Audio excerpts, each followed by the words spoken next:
ఈ సిట్టు విచారణ చేసే అధికారులకు వీళ్ళు స్వేచ్ఛనివ్వలేదు. రాష్ట్ర ప్రభుత్వంలోని కొంతమంది పెద్దలు చెప్పిన ప్రకారమే సిట్టు అధికారులు వాళ్ళు వ్యవహరించాలని చెప్పి వస్తున్న విషయం వాస్తవం.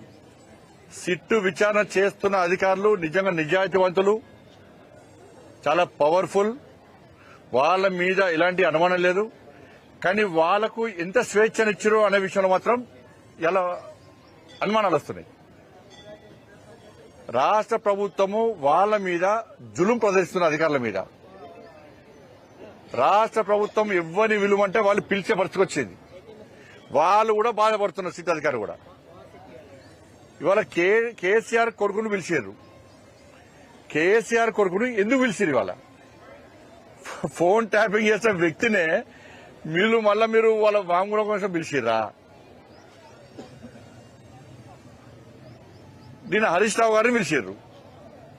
పిలిచి ఏమడిగిన మీరు అధికారులే అయిపోయారు. ఈ ఫోన్ ట్యాప్ అయింది, ఈ రోజు ఫోన్ చేసిండ్రు, ఫోన్ ట్యాప్ చేసిండ్రు అని పిలిచిండ్రు. బయటకు ఏం చెప్పుకున్నారు? మేము హరీష్ రావు గారిని పిలుస్తాం, ఎవరు వదిలిపెట్టారా మీరు వాళ్ళను? హరీష్ రావు గారిని ఫోన్ ట్యాప్ అనేది పిలిచిర్రా, లేకుంటే ఆయన ఫోన్ ట్యాప్ చేసేందుకు పిలిచిర్రా? ఇంతవరకు ప్రభుత్వం దగ్గర సమాధానం లేదు. ఇవాళ కేసీఆర్ కొడుకును పిలిచారు. కేసీఆర్ కొడుకును ఆయన ఫోన్ ట్యాప్ చేసేందుకు పిలిచిరా, ఆయన ఫోన్ ట్యాప్ జరిగినందుకు పిలిచిరా?